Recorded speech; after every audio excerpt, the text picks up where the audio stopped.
Que faut-il retenir cette semaine de l'actualité des affaires? C'est ce qu'on regarde chaque fin de semaine dans cet épisode récapitulatif hebdomadaire de notre balado Info Bref Affaires. Alors on le fait avec deux chroniqueurs, Alain McKenna, journaliste au Devoir et animateur du balado Une tasse de tech. Et aujourd'hui, le deuxième chroniqueur, c'est aussi Alain McKenna, puisque en fait Fabien Major, qui est notre chroniqueur régulier, a pris 2 semaines de vacances bien méritées. Alors merci Alain d'être là. Ça fait plaisir. Première chose à retenir cette semaine. Elon Musk fait le ménage chez Twitter. En fait, on a l'impression que le premier volet de la grande stratégie qu'il a, c'est tout simplement de couper les coûts. C'est effectivement la première étape. Est-ce que c'est sa stratégie ou est-ce qu'il est un peu forcé de le faire? Ça, c'est une autre question parce que on le sait, hein, Musk a allongé 44 milliards de dollars et il ne voulait pas nécessairement le faire pour se porter accueilleur de Twitter, parce que évidemment, depuis qu'il a fait cette offre-là au début de l'année dernière, la valeur de Twitter a chuté grandement. On dit que le réseau vaudrait maintenant seulement 25 milliards de dollars. Donc là, il y a un investissement sur lequel probablement M. Musk aimerait ça revenir. La stratégie, donc, en ce moment, c'est des mises à pied massives qui ont eu lieu à la fin de la semaine. Donc, on parle de peut-être la moitié de la main-d'œuvre des 7500 employés de Twitter qui pourraient être remerciés vendredi matin. L'idée, ce serait de sauver environ 1 milliard de dollars en coûts d'opération annuels pour remettre un peu le réseau sur les rails. On le sait, Twitter n'est pas profitable en ce moment. Ils ont perdu 300 millions de dollars au dernier trimestre. Donc, ces mises à pied-là ont lieu en ce moment. C'était déjà prévu avant l'arrivée de M. Musk quand même qu'on fasse certains congédiements pour remettre un peu les choses en place. Mais là, ça se complique parce qu'on le sait, là, depuis que la nouvelle de l'acquisition a été annoncée par M. Musk, il y a des annonceurs qui ont retiré leur budget, il y a des revenus qui vont disparaître, donc il y a une nécessité de couper les coûts.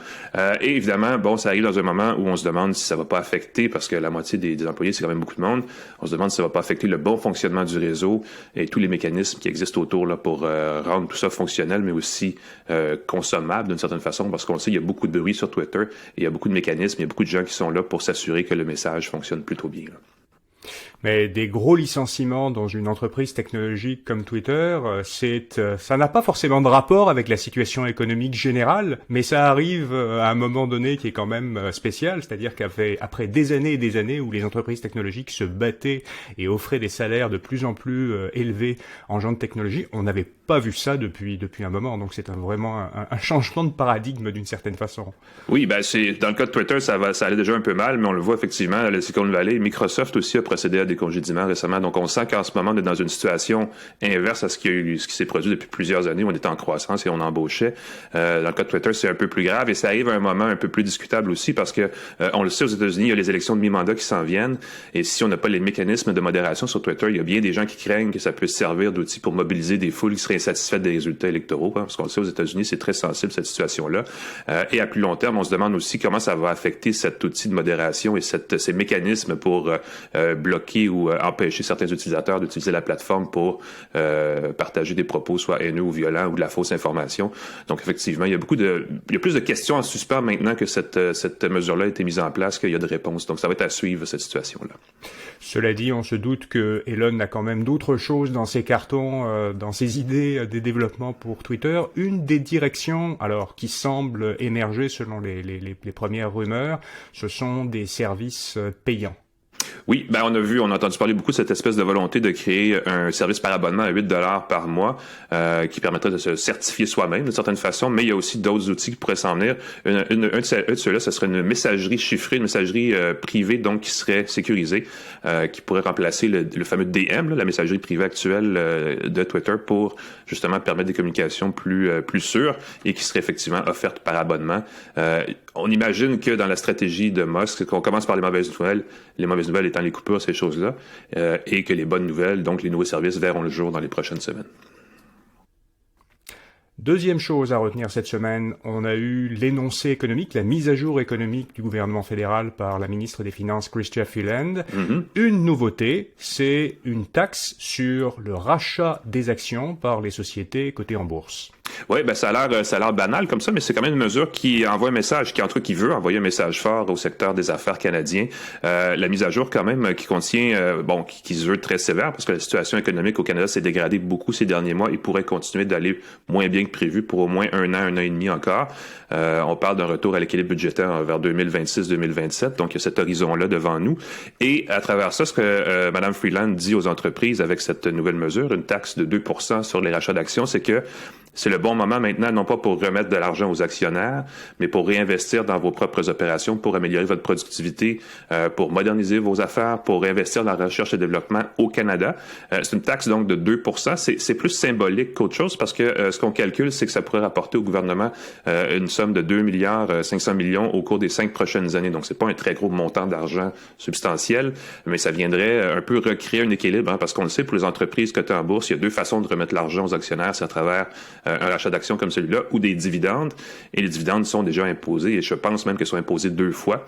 Donc là, ce qu'on crée, c'est une espèce de message en disant, le rachat d'actions n'est peut-être plus la meilleure option pour cet excédent de liquidité que vous avez. Investissez dans vos propres opérations, rendez votre entreprise plus performante, plus productive, et ce sera toute l'économie canadienne qui en profitera. Et puis, un autre volet de la mise à jour économique, c'est sur la décarbonation de l'économie. Il y a eu des incitatifs ou des initiatives de ce point de vue-là. Oui, mais ça a été mieux reçu du milieu des affaires parce qu'on attendait cette espèce de coup de pouce financier pour bien des entreprises qui veulent justement atteindre des cibles climatiques ou des cibles de décarbonation dans les prochaines années. Et ça reprend ce qui se fait d'ailleurs déjà aux États-Unis et en Europe. Aux États-Unis, on le sait, il y a le Inflation Reduction Act là, qui a été voté il y a quelques semaines, qui est très ambitieux là-dessus et qui consacre au-dessus de 300 milliards de dollars à cette espèce de volonté de faire un virage carboneutre, en fait, pour bien des industries. Et là, ce qu'on fait au Canada, c'est qu'on arrive avec le même programme, mais on est un peu plus modeste, évidemment, dans les ambitions et dans le budget. On a réservé 15 milliards de dollars donc pour aider les entreprises qui sont intéressées à se décarboner. C'est un programme qui, évidemment, cible surtout le secteur énergétique parce qu'on sait que c'est le secteur le plus polluant et de loin au Canada. Et ça devrait aider ces entreprises-là non seulement à décarboner leurs opérations, mais peut-être aussi à investir dans des énergies d'avenir, par exemple l'hydrogène vert, des choses comme ça qui sont très chères au gouvernement Trudeau à l'heure actuelle. Alain, qu'est-ce qu'on apprend cette semaine dans ton balado Une tasse de tech? J'ai rencontré Philippe Baudouin, qui est le créateur d'une application qui s'appelle Waverly, qui se veut une espèce d'application d'intelligence artificielle qui recueille pour vous du contenu, pour créer une espèce d'intelligence d'affaires, du contenu qui revient de dizaines de milliers de sources en ligne et qui se veut une espèce d'intelligence artificielle bénéfique, donc positive dans la façon dont elle traite vos champs d'intérêt, c'est-à-dire qu'on peut juste communiquer de façon tout à fait naturelle ce qui nous intéresse quand on lit des articles et il nous revient avec une liste de lecture sur mesure. C'est quand même assez intéressant comme concept. Il faut voir évidemment si ça fonctionne, comment ça fonctionne et si ça marque ça atteint sa cible. Et qu'est-ce qu'on apprend dans ta chronique Meilleurs produits techno dans l'infolettre InfoBref Votre Argent? J'ai essayé des aspirateurs et vadrouilles automatisés parce qu'on le sait, les fameux petits robots pour la maison sont très populaires. Puis comme on est très occupé avec l'application Waverly, il faut automatiser certains éléments. Et celui-là, c'en est un qu'on peut faire à la maison. Je sais un peu à la blague, mais ces aspirateurs-là robotisés ont fait beaucoup de progrès. J'en ai testé 3 qui sont vraiment très intéressants pour les gens qui justement aiment pas trop faire le ménage et veulent confier cette tâche-là à un robot. Il y en existe, c'est ce que j'ai testé cette semaine. Bon, Fabien Major n'est pas dans cet épisode, mais il est bien dans l'infolettre InfoBref Votre Argent. Sa chronique Conseils pour vos finances donne 5 erreurs à éviter dans vos investissements. Alors merci Alain, on se retrouve la semaine prochaine pour un autre épisode à retenir.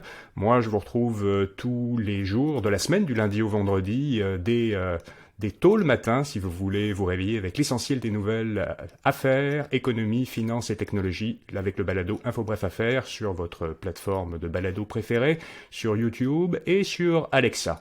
Merci, à bientôt, bonne semaine.